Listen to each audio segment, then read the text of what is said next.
Meus irmãos, abramos nossas Bíblias no Evangelho segundo o apóstolo João, no capítulo 1. Nós vamos expor nesta manhã os versos de 6 a 8, no entanto, leremos desde o verso 1.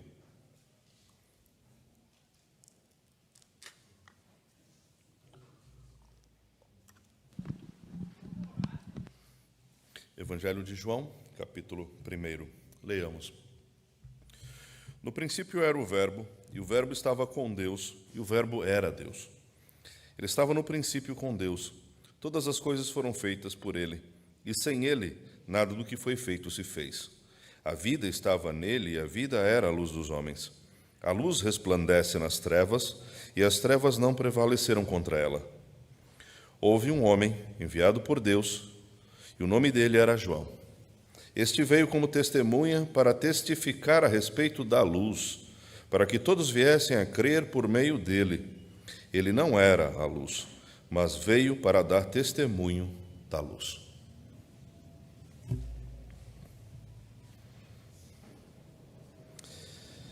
Meus irmãos, esse texto, Evangelho de João, capítulo 1, especialmente os versos de 6 a 8, o qual nos concentraremos agora para a exposição, ele nos fala sobre testemunho e testemunho da luz. Duas palavras-chave aqui são exatamente estas, testemunho e luz. E a proposição central é exatamente o testemunho da luz. Nesse sentido, o que está envolto aqui é exatamente aquilo que poderíamos chamar de critérios para aferir a verdade, ou o que é a verdade, o que é o verdadeiro conhecimento. Esse é um ponto-chave. Numa sociedade em que falar de conhecimento já soa como algo secundário, sem importância, que pensa de um modo dualista entre teoria e prática, entre conhecimento e vida, parece algo completamente necessário, extremamente necessário, para que compreendamos adequadamente o que é uma mentalidade de fato bíblica. Nesse sentido, inevitável é observarmos qual é o estágio ao qual nós estamos no presente tempo, ainda que sequer tenhamos consciência de qual é esse estágio. No que diz respeito a conhecimento, nós temos um princípio que permanece em voga até hoje, ainda que tenha vários séculos passados, que é o conceito de que conhecimento é crença verdadeira justificada. E isto permeia desde séculos esta concepção do que é conhecimento. Ela é inaugurada, muito provavelmente, ou pelo menos tem um marco muito claro, por volta do IV século a.C., especialmente numa obra intitulada Teeteto, escrita por Platão, um filósofo grego, e em que ele registra um diálogo entre Teeteto, que é um homem jovem, mas experiente em certa medida, e o próprio Sócrates, o grande filósofo grego, ao qual Platão é seu discípulo e registra as suas falas, os seus diálogos, em várias das suas obras, na grande parte das suas obras, diga-se de passagem. E eu gostaria de destacar aqui a origem desta concepção de crença verdadeira justificada e o que ela significa necessariamente, como ela está vividamente presente em nosso tempo, de modo que nós não temos, talvez, consciência das implicações negativas que tal concepção carrega e traz sobre nós. Nesse diálogo, primeiramente, Teeteto, claro que o diálogo ele é muito longo, né, e não nos caberia aqui trazê-lo, mas apenas o ponto central nesse sentido. Teeteto diz, quando a pergunta em voga é exatamente o que é conhecimento, respondendo a Sócrates.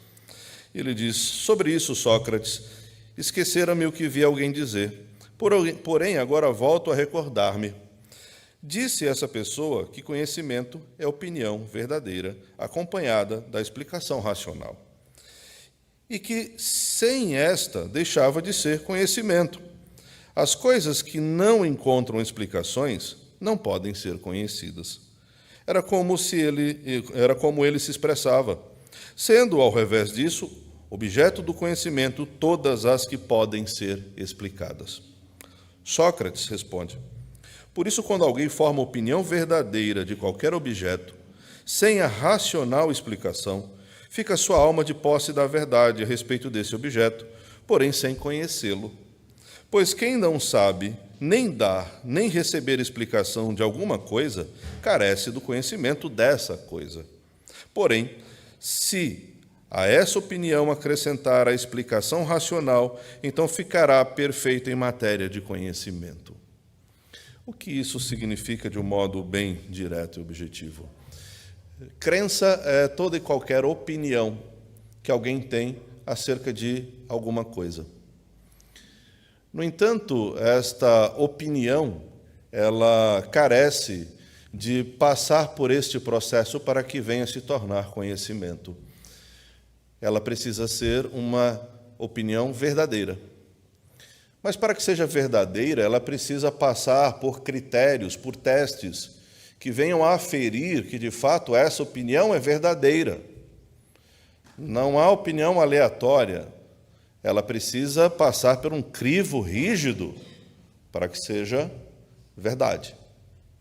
Além disso, há que se ter posteriormente, como é aqui enfatizado, a capacidade de justificar ou explicar, argumentar essa opinião. Então, aí sim teremos o verdadeiro conhecimento, quando a minha opinião, após verificação, após teste, e segundo a minha capacidade de argumentar e explicar, aí teremos o verdadeiro conhecimento.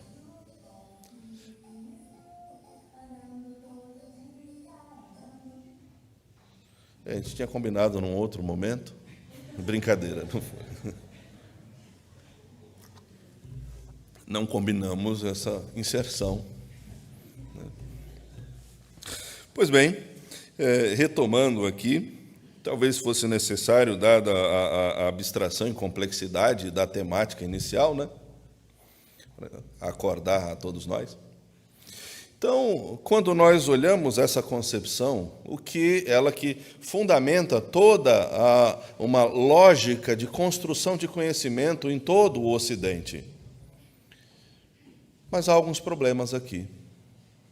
O primeiro deles é que ela parte de opinião, a minha opinião. Verificada a sua plausibilidade ou a sua sustentação concreta e material, a partir de critérios que nós mesmos estabelecemos. E a partir também de argumentação, da nossa capacidade de argumentação e convencimento. Percebam claramente que durante toda essa pequena explicação, que para nós é suficiente, é sempre eu que faço. É a minha opinião. É a verdade conforme critérios que eu ou nós estabelecemos. E a minha capacidade de convencer alguém, de ter um discurso bonito, ou de argumentar adequadamente, o que nesse aspecto final de argumentar adequadamente, é possível que alguém convença outro sem ter posse da verdade. É possível vencer um debate sem ter razão, sem ter qualquer tipo de fundamentação correta. O ponto é, o nosso objetivo é termos razão? É vencermos o debate? O nosso objetivo é sustentarmos e garantirmos a sustentação das nossas opiniões, mesmo que de um modo adequado, segundo verificação da verdade, e sermos adequadamente capazes de explicar aquilo que nós defendemos a alguém? Há um gravíssimo equívoco em tudo isso. Especialmente porque a palavra final dessa argumentação, dessa estrutura conceitual de conhecimento, crença ou opinião verdadeira justificada, esta justificação ou o aspecto racional dela é a tradução que Sócrates faz, ou Platão, de uma palavra que está presente nesse texto aqui. Logos. O que garante a veracidade da realidade para Sócrates, Platão, é a compreensão humana, que é o centro que define o que é verdadeiro ou falso. Isso permeia a estruturação da mentalidade de um modo sutil em todo o Ocidente, de maneira que a verdade é proveniente de mim, da minha capacidade de entender, de enxergar, de avaliar, de testar, de comprovar, de convencer. Mas o Logos não é a razão, a racionalidade. O Logos é o Verbo encarnado. O que corrói completamente toda a estrutura de mentalidade do Ocidente inteiro nesse quesito. Ao mesmo tempo que podemos perceber o próprio exercício intelectual dos mais profundos, conforme Sócrates é elencado, muito provavelmente dentre os homens mais sábios, capazes, inteligentes, como queiramos, de toda a história da humanidade. Mas, a partir de si mesmo, ele não consegue compreender, porque nós não somos o fim de nós mesmos. Nós não somos o referencial de nós mesmos, seja eu, individualmente, ou a nossa coletividade. Não somos. Não é pela maioria, não é pela quantidade de pessoas que defendem a mesma ideia, não é pela capacidade de argumentar, pela capacidade racional que alguém possui, que ele atingirá o verdadeiro conhecimento, a verdadeira racionalidade. A verdadeira racionalidade, o verdadeiro logos, o nível mais elevado de intelectualidade que o ser humano pode chegar é relacionar-se com Cristo. É um relacionamento. Conhecimento é um relacionamento. Não há conhecimento sem relacionamento. E a única forma de termos o verdadeiro conhecimento é nos relacionarmos com a verdade que é Cristo. E conhecereis a verdade vos libertará. Disse Jesus: eu sou o caminho, a verdade e a vida. Assim, já observamos claramente que a proposição do Evangelho é completamente distinta de toda a estruturação de mentalidade do Ocidente, independente do que venha a ter sido construído. A verdade não é uma opinião individual. A verdade não é relativa às circunstâncias de uma época. A verdade não é relativa a um grupo ou nicho de pessoas específicas. A verdade não é estabelecida mediante a imposição, seja pelo exercício da força arbitrariamente, ou seja pela capacidade intelectual de convencimento que alguém venha a ter. A verdade é Cristo. Reconheçamos ou não, a verdade sempre pertencerá a Cristo, indistintamente. E desde já vemos aqui no exemplo de João Batista que o seu objetivo não era ter razão. Ele não estava preocupado com o que pensariam dele, se os seus argumentos estavam certos, se a sua opção de vida era a melhor, de modo algum. Ele estava preocupado único e tão somente em expressar a verdade, ainda que muitos não venham a querê-la. E é exatamente o que vemos aqui. E assim nós encontramos dentro de toda a tradição cristã, a verdade é apresentada com algumas relações e características. Uma delas é que a verdade está sustentada única e tão somente na revelação de Deus. Cristo é a revelação, portanto, Cristo é a verdade. A verdade não é estabelecida porque nós conseguimos ganhar um debate, um confronto. A verdade é. Ponto. Por isso que ao longo do Evangelho de João, o próprio Cristo vai apresentar-se como eu sou. Deus não precisa de complementos. Ele é autossuficiente, se basta. Ele é. Ponto. É a essência mais fundamental da existência de todas as coisas. Mas e se não aceitarem? Se não aceitarem, serão condenados. Não há outra saída. Portanto, ao longo da história da tradição cristã, esta verdade deve ser reconhecida, porque ela é. Ela não precisa ser estabelecida. Não é a igreja que estabelece a verdade. A igreja reconhece a verdade imutável, eternamente estabelecida, que é o Verbo, Cristo. Qual é a posição que devemos ter, então? Reconhecermos a verdade. É a única saída. Não somos nós que determinamos a verdade, nem a maioria de nós. É o próprio Cristo. Cristo é a verdade. Portanto, quando nós nos submetemos à verdade, nós ganhamos agora a verdadeira luz, a compreensão da realidade. E essa compreensão da realidade nos move a vivê-la, a proclamá-la e a sermos submissos a ela em todas as suas estruturas. De modo que o que deve determinar o nosso modo de pensar, consequentemente de ler a realidade, inevitavelmente conduzindo a uma ação correta, a verbalização correta, é a compreensão de que o Evangelho de Cristo é a verdade absoluta, imutável, inerrante e eterna. Este é o nosso chamado. E quando nós observamos esse texto, o Evangelho de João, capítulo 1, versos de 6 a 8, no verso 6, nós observamos as proposições que são apresentadas aqui, e a primeira delas, no verso 6, é: houve um homem enviado por Deus, e o nome dele era João.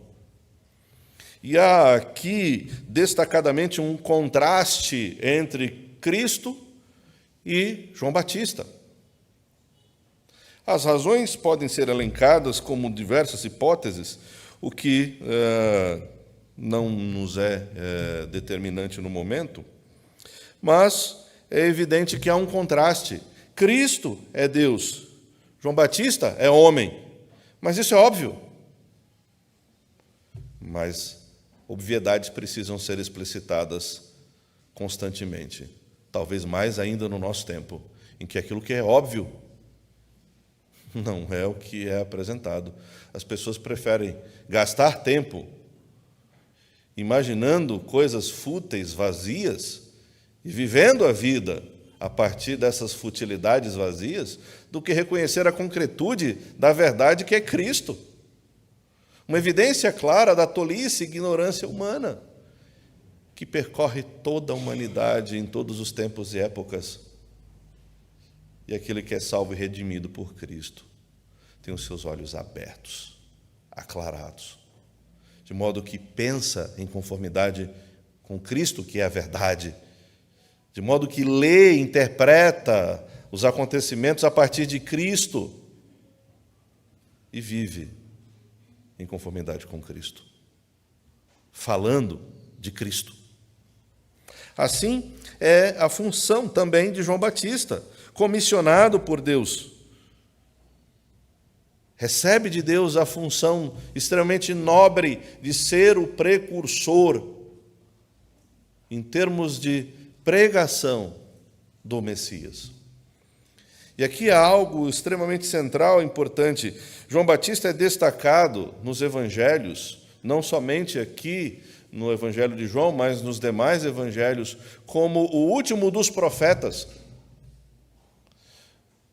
Uma das várias palavras extremamente distorcidas no mundo evangelical a qual nós estamos, sem sombra de dúvidas, é o termo profeta, que com grande frequência se imagina tão somente aquele que possui uma capacidade de adivinhar o futuro. Nada mais equivocado do que isso. Em essência, o profeta é caracterizado por ser boca de Deus. A mensagem não é a dele, mas aquela a qual ele foi comissionado, responsabilizado a proclamar. O conteúdo desta mensagem pode conter um elemento de caráter preditivo, de cumprimento futuro. O profeta Isaías é muito claro nesse sentido.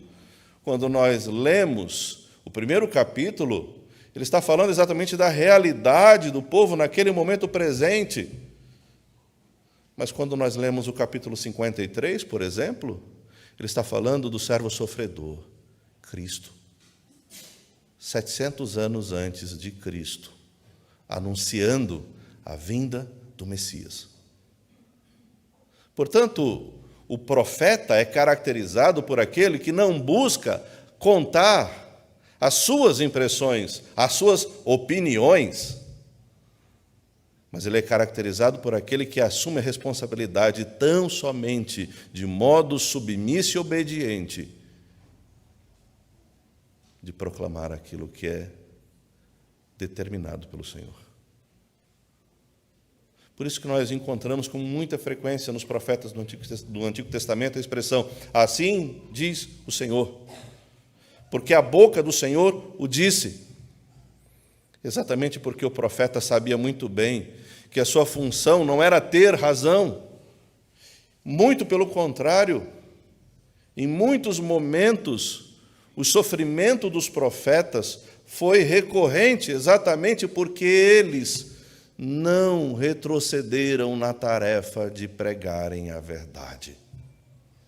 Destaque-se aqui, como um exemplo, a própria vida do profeta Jeremias e de outros tantos. Há uma certa tradição que diz que, no caso do profeta Isaías, ele teria sido morto, cerrado ao meio, porque escondera-se em um tronco oco, obviamente, e talvez o rei Manassés, incomodado com as verdades que ele pregava, o tenha cerrado ao meio. Não há registros claros quanto a isso. No entanto, é muito lógico que algo do tipo tenha acontecido, como aconteceu com tantos outros. Continua a acontecer hoje. Todos quantos, pois, querem viver piedosamente serão perseguidos. Viver piedosamente não é um estereótipo de trejeitos, por vezes estranhos, esquisitos. Viver piedosamente é viver em obediência à palavra de Deus. Todo aquele que obedece o verbo passará por algum nível de embate. E a essência desse embate não é eu ter razão. A essência desse embate inevitável. E lembremos, nós não buscamos os embates pelo embate. Nosso objetivo é exatamente esse, seguir o comissionamento de Deus. E João Batista o fez. No entanto, os embates serão inevitáveis. Como João Batista morreu? Decapitado. Para satisfazer desejos completamente insanos de uma mulher símbolo de perversidade, de promiscuidade. Porque não retrocedeu. Não deu um passo atrás. Não estava preocupado consigo mesmo. Não estava lutando pelos seus direitos, por ter razão. A sua preocupação era única: ser fiel ao Senhor. Assim, nós observamos que, nesse contraste João Batista, de fato, recebe uma honraria singular. Ele antecede imediatamente ali a chegada do Messias, o aparecimento público do Messias, o que traz à tona um elemento chave que vem na sequência no verso 7. Este veio como testemunha para testificar a respeito da luz, para que todos viessem a crer por meio dele. Ele é, o objetivo dele é ser testemunha. Ele foi comissionado por Deus para testemunhar. E o ato de testemunhar possui um caráter jurídico que é amplamente utilizado, especialmente no Novo Testamento, livro de Atos, mais contundentemente, no entanto, que perpassa toda a história e chega até o nosso tempo presente. Lembremos, nós temos a figura da testemunha de defesa e de acusação. E o que, em essência, significa o ato de testemunhar, segundo a Escritura. A testemunha é aquele que fala sobre aquilo que ele conhece, mas não conhece sobre, mas que possui profundo conhecimento de causa, porque tem experiência, experimentou. E ao experimentar, ele vive em conformidade com aquilo que ele experimenta. Mas ele fala, ele verbaliza também. Esses elementos estão postos aqui. Ele é chamado para testemunhar, que é um conceito-chave deste evangelho, porque o testemunho é exatamente aquilo que é descrito, ou se estruturarmos a partir daquilo que Platão disse, é o primeiro passo de aferição da veracidade. A veracidade de uma proposição consiste aqui, nesse sentido bíblico, de dar provas daquilo que estamos falando e dizendo. Como já citamos em outras ocasiões, mas, a meu ver, é a forma mais simples e objetiva de expormos esse conceito, fazendo referência àquele cântico antigo. Jesus Cristo mudou meu viver. Qual é a prova concreta que eu dou dessa verbalização testemunhal? Um viver transformado. Mas observemos, não há distinção entre falar, ser. Eu falo o que eu sou. Não há essa ideia completamente espúria de que nós devemos testemunhar e, se for necessário, falar. A Escritura não mostra isto. Isso é um entendimento antibíblico. Há necessidade de viver, fazer, falar. O ato de testemunhar engloba isso. E, mais uma vez, esse termo é um termo extremamente profundo. Testemunhar, na sua língua original, é uma palavra que nós conhecemos muito bem no português. Mártir. E o que é um mártir? Nos dicionários, de modo mais simples, é descrito como aquele que, se necessário for, ele chega até as últimas consequências, até mesmo a morte, para defender aqui as suas ideias, as suas opiniões. Mas aqui é aplicado àquele que não defende as suas opiniões, mas aquele que tem um relacionamento com Cristo, o conhece. E não há razão mais sublime, na verdade não há nenhuma outra razão que seja racional, lógica, para que alguém defenda ideias a não ser aquele que nega os seus gostos, desejos, vontades e opiniões próprias e se submete única e tão somente à vontade de Cristo. A verdade que provém de Cristo. Não faz sentido morrer por nada, nem viver por nada, talvez. Mas faz todo sentido viver e morrer por Cristo. De fato, morreu, acabou. Acabou as oportunidades por aquele que vive e morre por razões fúteis e banais. Oportunidade de arrependimento, porque as consequências virão eternamente. A morte eterna, o castigo eterno. No entanto, para aquele que realmente aproveita a vida, firmado em Cristo, esse desfrutará dessa vida por toda a eternidade. Por isso que vida é outro termo que aparece recorrentemente neste Evangelho. E aqui há, na sequência, verso 19 adiante, capítulo 3, capítulo 5, essa temática do testemunho, especialmente ligada a João Batista, ela reaparece, porque o ato de dar testemunho significa a comprovação contundente, material, real, concreta, da verdade do Evangelho.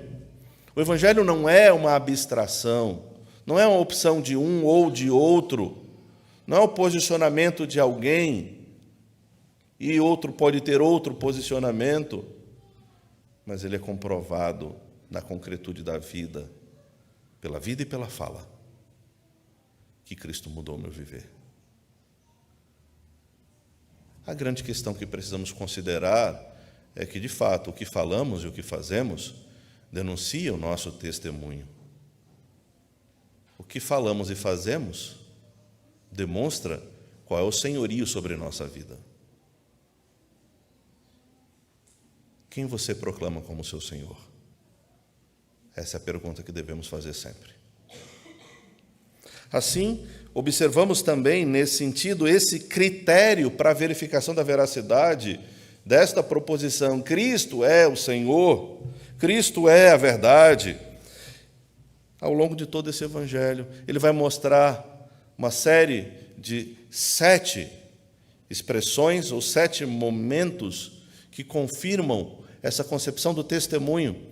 Nós vamos observar que cada uma das pessoas da Trindade faz isso, capítulo 5 especialmente, capítulo 8 também. Ainda vamos considerar atentamente, claro, na sequência, se assim o Senhor nos permitir. O próprio Cristo dá testemunho de si mesmo, o Espírito dá testemunho de si mesmo, as obras de Cristo dão testemunho, a Escritura dá testemunho, João Batista aqui dá testemunho. Mas há um ponto de contato conosco, claro, que retornaremos à sequência. Há uma variedade de testemunhos humanos, os mais diversos, sobre quem é Cristo. Há dos discípulos, a mulher samaritana, a multidão, por exemplo, e vários outros no decorrer deste Evangelho, que dão testemunho. Esses estabelecem um ponto de contato conosco. Essa diversidade que, ao final desta sequência de 7 testemunhos, nos traz um caráter de continuidade chegando até nós hoje. Em certo sentido, dadas as especificidades particulares nossas, do nosso tempo, de nossas circunstâncias, nós também somos comissionados por Deus do mesmo modo como João Batista o foi, para dar testemunho da luz. Verso 8 diz: Ele não era a luz, mas veio para dar testemunho da luz. A verdadeira honra de João Batista, que ele buscava e é explicitamente apresentado, não era ter razão, não era ser elevado, ser reconhecido, ser ovacionado, conquistar likes nas redes sociais pelo que diz. O seu objetivo era dar testemunho da verdadeira luz que é Cristo. Virá um que é maior do que eu. Importa que ele cresça, que eu diminua. João Batista nos dá um exemplo importantíssimo que devemos seguir. Não é a nossa exaltação, mas Cristo. O que há internamente um grandioso embate. O nosso desejo por autoexaltação, por termos razão, por sermos reconhecidos, por estarmos certos. É isso que permeia desde a época de Platão, Sócrates, uma opinião verdadeira, determinada, comprovada. A minha opinião é que tem que valer. Não, é Cristo. Assim, João Batista nos mostra que ele tinha plena consciência da sua função. Nos aproveitando aqui da analogia da luz, João Batista sabia que era a lâmpada, mas ele não era a luz. E ele sabia muito bem disso. Ele não estava em busca da satisfação dos seus próprios interesses. E observemos, nós corremos o grande risco de, pela sutileza daquilo que pode ser chamado de piedade equivocadamente, escondermos profunda arrogância. Nesse caso aqui específico, defender o Evangelho é diferente de defender as minhas ideias. Aqueles que a ferro e fogo querem defender as suas ideias, querendo identificá-las com o Evangelho, isso só é feito por duas razões: ignorância ou má fé. Ignorância é o contrário de conhecimento, então ele não conhece a Cristo. Má fé, conscientemente, ele coloca as suas ideias, as suas posições em um patamar mais elevado do que Cristo, completamente incompatível com o cristão. Não é possível. Não é. Cristo, somente Cristo. Esse é o nosso grande lema. É isso que João Batista aqui o faz. Somente Cristo. Essas declarações demonstram todo esse processo. O que é o verdadeiro conhecimento? O verdadeiro conhecimento é ter relacionamento com Cristo, assumir as implicações desse relacionamento, que podem vir a acarretar perseguição, dor, sofrimento, mas acima de tudo dá um verdadeiro sentido. A busca por conhecimento era a tentativa de achar a razão, sentido para a existência, de explicar a realidade, explicar a própria vida, ter um fundamento, ter algo que vale a pena pelo qual viver, mas sendo buscado internamente em si mesmo, seja na sua razão, nas suas emoções, nas suas opiniões, o único resultado disso é morte. O primeiro passo para esse processo de arrependimento é exatamente admitir que estamos errados. E reconhecermos que, se tomarmos essa estrutura, crença verdadeira justificada, o ato de crer não provém de nós mesmos, é obra de Deus. A verificação da verdade não é feita a partir de critérios que nós estabelecemos, mas se está ou não em conformidade com Cristo. E a justificativa para isso é apresentada de um modo concreto pelo testemunho.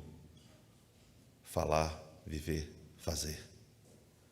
Portanto, o conhecimento para nós tem o sentido mais profundo possível e algo extremamente caro a nós. Mas conhecimento não é saber sobre, não é articular adequadamente, não é falar bonito. Conhecimento é exatamente a compreensão de que a nossa visão da realidade é determinada, porque o Senhor nos resgatou, nos dando vida, de modo que cremos e respondemos afirmativamente à chamada do Evangelho, porque nos foi dado a vida, de modo que podemos ouvir, entender, compreender pela obra do Senhor. E o que é verdade não é uma opinião individual, mas é aquilo que confere com Cristo quem Ele é e o que Ele fez. Esse é o nosso padrão. Está de acordo com Cristo? Sim, sigamos em frente. Não, corra para mais longe. E a maior prova do nosso conhecimento profundo do Evangelho é a explicitude externa, verbalizada e vivida. Portanto, nós sabemos muito bem o que é crença verdadeira justificada. mais do que qualquer outro. Aquele que conhece a Cristo sabe mais, conhece mais do que aquele que possui os maiores títulos possíveis ao ser humano. Por fim, eu peço licença e, acima de tudo, paciência aos irmãos, para que observemos o que um pastor presbiteriano, já falecido há poucos anos, um homem chamado James Montgomery Boyce, disse sobre esse texto. Ainda que, em certa medida, longo, ele é extremamente profundo, e não creio que eu pudesse fazê-lo melhor do que o que ele fez aqui, de maneira que eu gostaria de compartilhar com os irmãos como ele nos ensina, como devemos aplicar esse texto, o que ele nos fala. Ele diz assim, observemos: devemos observar que temos aqui um esboço do que tornou eficaz o testemunho do precursor de Cristo. Isso é importante, porque nos diz como nós também podemos ser eficazes ao procurarmos prestar testemunho de nosso Senhor. Nós não queremos um testemunho eficaz? Como fazê-lo? Ele diz, o esboço é declarado com bastante clareza nos versos 7 e 8. Ele tem 3 partes. João escreve que o Batista, que foi enviado por Deus, não era a luz, mas foi enviado para dar testemunho da luz, a fim de que os homens pudessem crer por meio dele. Pense no que isso significa pessoalmente. Em primeiro lugar, João Batista estava ciente de que ele não era a luz. Isso é importante simplesmente porque todo testemunho bem-sucedido de Jesus Cristo deve começar com essa autorrealização. Sempre que um cristão, leigo, ministro, escritor, professor ou quem quer que seja, começa a pensar que há algo importante sobre ele, ele sempre deixará de ser eficaz como testemunha de Cristo. O testemunho será interrompido. Infelizmente, isso tem sido verdade para muitos cristãos e para muitos movimentos cristãos importantes. Segundo, João prestou testemunho da luz. Isso também é importante, porque sempre há muitos cristãos tímidos ou inseguros que acham que estão dando um testemunho simplesmente porque estão vivendo a fé cristã, ou se recusando a fazer certas coisas e fazendo outras. Eles vivem a fé no trabalho, na escola, em suas casas. Infelizmente, por mais importante que seja, isso não é um testemunho em si. Viver a fé é a base mais essencial para qualquer testemunho eficaz. Se não vivermos o que professamos, a profissão será desacreditada. No entanto, viver a fé não é, por si só, testemunhar. Testemunhar é falar a outras pessoas sobre Jesus Cristo. Isso está implícito na própria palavra, pois testemunho é um termo legal que aponta para o testemunho verbal prestado em um tribunal. Se quisermos fazer isso de forma eficaz, devemos ser capazes de dizer quem é Jesus Cristo, o que ele disse sobre a depravação da natureza do homem, porque sua morte e ressurreição são os elementos essenciais na solução do problema do pecado e da depravação do homem, e como alguém pode ter um relacionamento pessoal com Jesus. Isso é testemunho. Por fim, o testemunho deve ser dado tendo como objetivo a crença de outras pessoas em Jesus Cristo. João, como nos foi dito, deu testemunho da luz para que todos os homens crescem por meio dele. Deveria ser quase desnecessário mencionar isto, é claro, é óbvio. No entanto, é necessário simplesmente porque é possível que uma pessoa se torne tão mecânica em seu testemunho que possa passar por todos os movimentos do testemunho sem realmente olhar e orar pela resposta a Cristo em fé por parte da outra pessoa. Se conseguíssemos nos lembrar disso, acharíamos o testemunho empolgante e aprenderíamos que vencer a discussão muitas vezes se torna muito menos importante do que ganhar a pessoa para o Senhor. Não é termos razão. Seguem-se duas conclusões. Primeiro, quando um testemunho é dado dessa forma, ou seja, com a consciência por parte daquele que testemunha de que ele ou ela não é a luz, mas está apenas apontando para a luz, para que os homens e as mulheres possam crer, então os homens e as mulheres crerão. Essa é a maneira de Deus fazer as coisas. Ele diz que escolheu salvar os homens pela loucura da pregação, e isso significa pela loucura da proclamação verbal. É tolice como os homens pensam, mas é o poder de Deus para a salvação daqueles que creem. O Evangelho é tratado como algo de tolos, mas para Deus não é. A segunda conclusão está relacionada a isso. É simplesmente que, se você testemunhar dessa maneira, homens e mulheres crerão como resultado de seu testemunho. Viver, falar, fazer.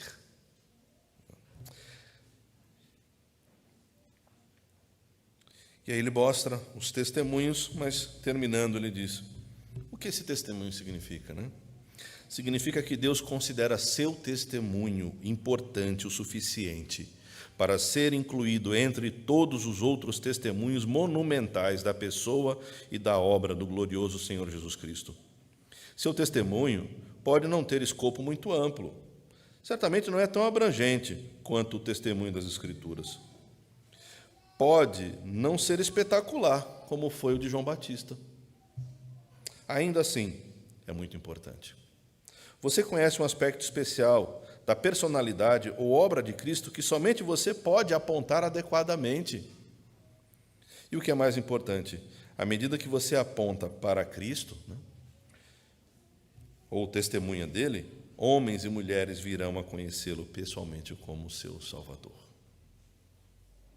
Em resumo, se seguirmos o exemplo de João Batista, ele sabia que não era a luz, vivia segundo o comissionamento que recebeu, a responsabilidade que recebeu, testemunhar da luz, com o objetivo de que as pessoas crescem.